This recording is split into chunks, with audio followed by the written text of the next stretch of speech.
Hey guys, welcome to my channel once again, and welcome to another video, that skill station on the Midwifery OSCE. Had two tests of competence for overseas nurses required by the NMC U.K. So we've established that there are 16 stations in all, and we've done two of them. We've had the PPH and we have the shoulder dystocia. If you've not seen those videos, I'll put the link in my description. You can have a look on them.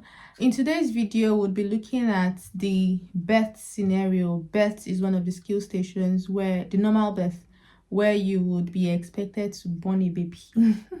You'll be expected to deliver a baby, right? Yeah, so just like the previous format, we'll go through the marking criteria together, and then I'll put a video at the end of when I was practicing for mine.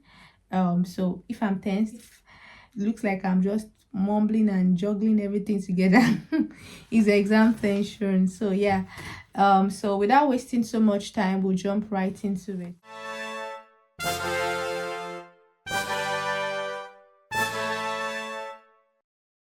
So this is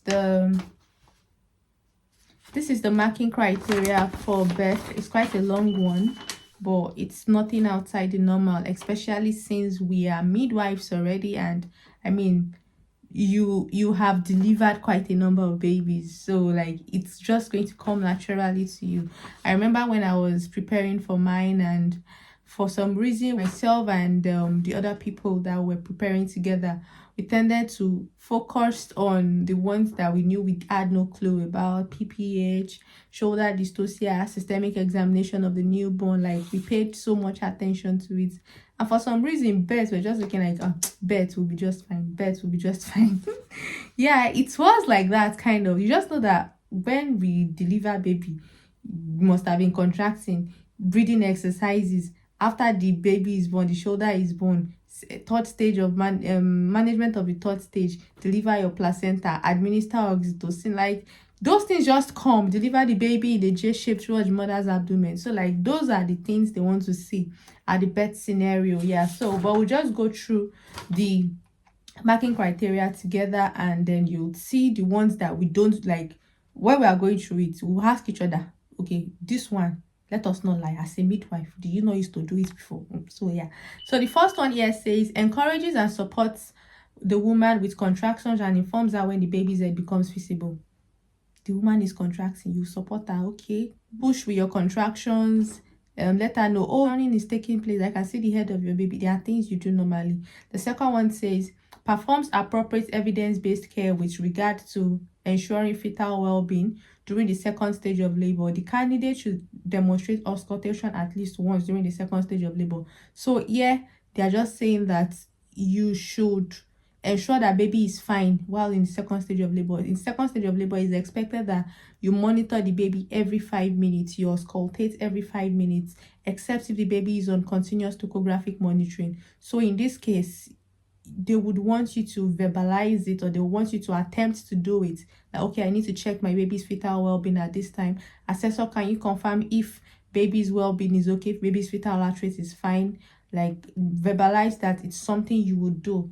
The third one says guides the woman appropriately to encourage controlled delivery of the head during crowning. At that point, they want you to let the woman know that crowning is taking place now. It's going to be good for you to take deep breathing exercises so that your baby's head can be born in a controlled way, in a controlled manner.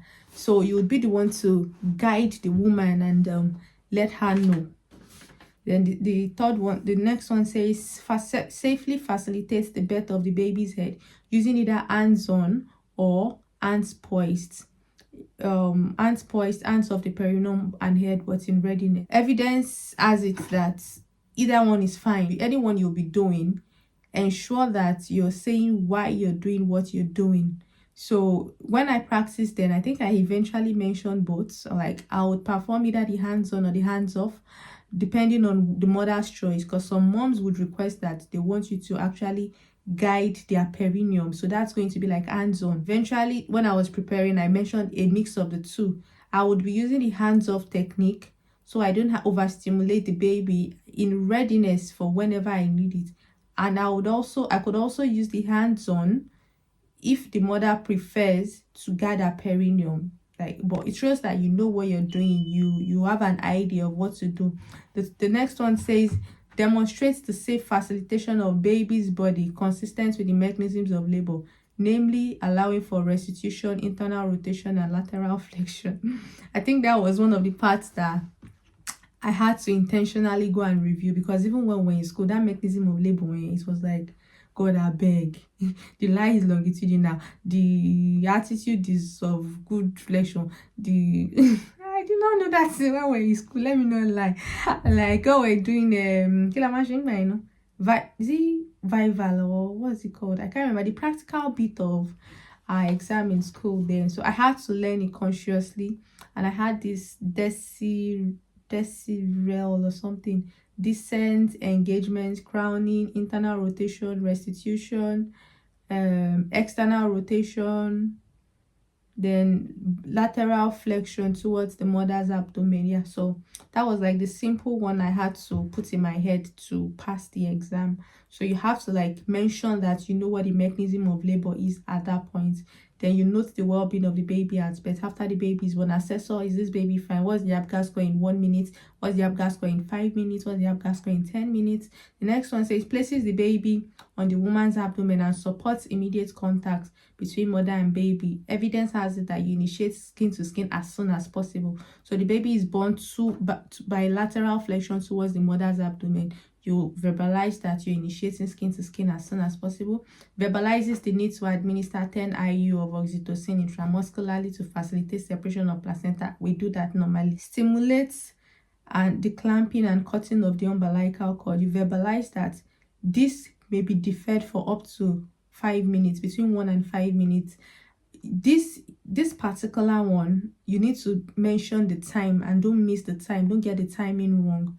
That's one. And then the other thing about that point is that you have to also ensure, verbalize that you will be deferring only if the baby is okay. But if the baby has concerns, if the baby has got some distress whatsoever, you won't be delaying clamping. You have to resuscitate that baby. Like, resuscitating the baby gives more priority. So recognizes the signs of placenta separation, lengthening of the cord, small gush of blood, and firming of the uterine fundus. Yeah, we know that already.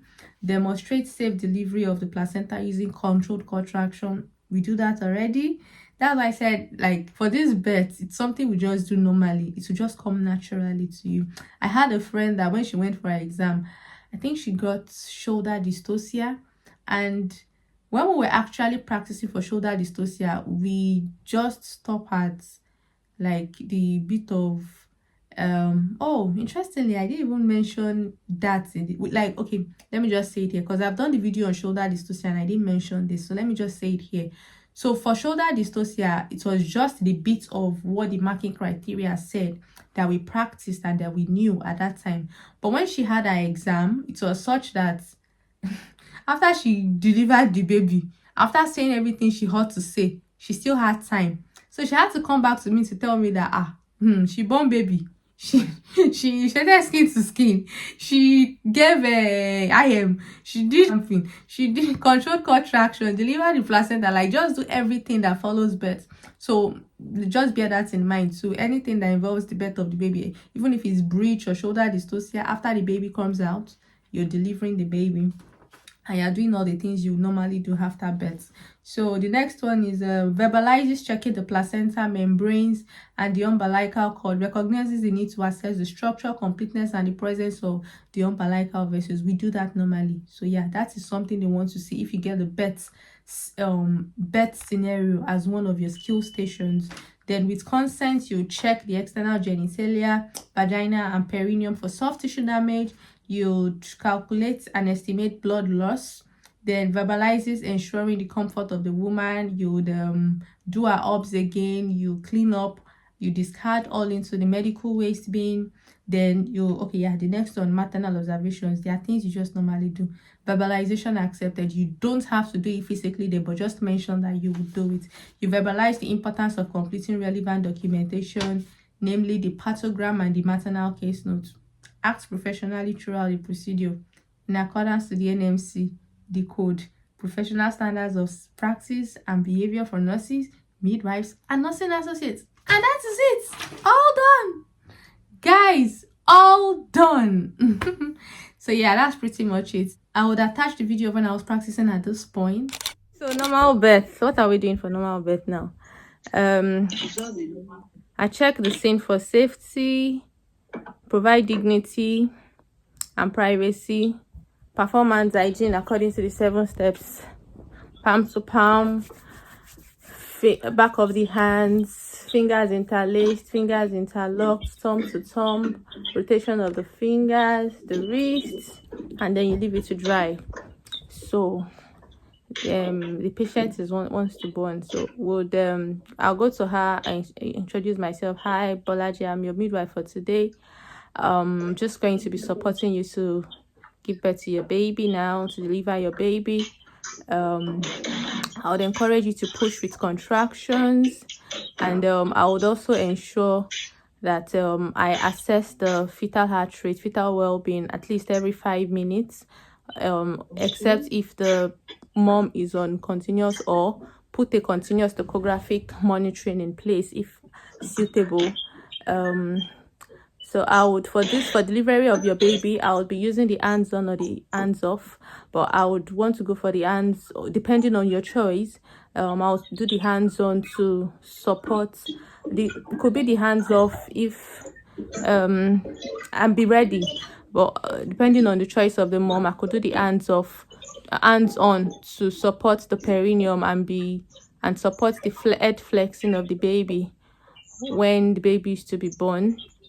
I'll encourage mom to continue to push with contractions, the mechanism of labor, the descent, the engagement, and then which has led to neck flexion.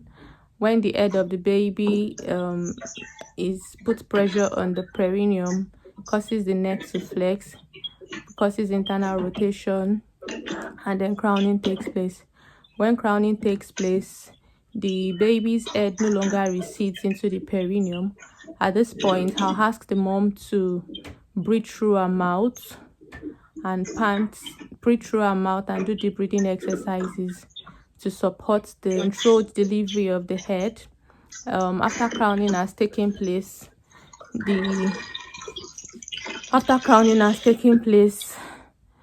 restitution takes place, and then there is external rotation, and the shoulder is born, and the baby is born by lateral flexion towards the abdomen of the mom. I would assess the baby's APGAR score. I'll check for the baby's APGAR score to know the well-being of the baby. Assessor, can you confirm, is the baby well? Baby's all right. Okay, then I would go on to, I will initiate skin to skin immediately. I would delay cord clamping for between 1 to 5 minutes. I would ask the partner, do you want to cut the cord? I would assess the cord I'll cut the cord when it stops. What's the name now? When it stops beating between 1 to 5 minutes. I would initiate skin to skin immediately. Then I'll go on to administer oxytocin. Amy, as part of the management of your 3rd stage of labor, I would be administering oxytocin on your thigh, if that's okay. So sharp scratch, administer oxytocin. Then I'll watch out for signs of placenta separation. That includes lengthening of the cord and a gush of blood, and the uterus becomes round and firm. I will deliver the placenta controlled cord traction. As soon as the placenta is delivered, I would examine the placenta for signs of completeness by putting the maternal side face up. Then I would I would rub off the uterus for contraction, to stimulate contraction. I would expel any clots. I would assess the perineum for any lacerations, and repair any sutures. I would estimate blood loss. I'll monitor lochia. I would perform the maternal observations again, and document on the news charts. I will note the time of delivery, and the HABGA score in the first minutes, in 5 minutes, and in 10 minutes. What else am I going to do now? I would debrief the mom and the partner. I would involve the MDT, support Amy with any concerns she might have, and support her to look after a baby. I would dispose of all my equipment, and clean and ensure Amy is safe and comfortable in the clinical waste bin. I'll document, and I'll wash my hands according to the 7 steps of hand hygiene. According to WHO, 7 steps of hand hygiene. Betsy, catch me unawares. Oh, hell, God, she God, I beg. This one no catch you unaware, Kiwi. Detailed, Kenny. They whine me. Share you, they whine me. Oh yeah. Initially, when I saw the time that was allocated for this, how long is allocated for it? It's 25 minutes. How will 25 minutes be allocated for birth? Me, Omalo, 7 minutes. Yes. Yeah, that's 25 minutes. So me, when I tried to do it, honestly, I didn't spend more than 5 minutes. But with everything you have said now, honestly, you cannot still spend 25 minutes. Oh, ni birth. It can't be 25. It's NIPE that is 25 minutes. If you found this video helpful, please feel free to let me know in the comment section. If there are any skills that you think I should review, feel free to also let me know in the comment section. If you found this video helpful, feel free to like and share, and you can actually tip as well to say, okay, you're doing well, yeah, just by buying super thanks. It supports me directly. Yeah, that would be it. So you see me again in my next video. I remain your darling Omobeejay. Remain in God, and God bless you. Bye.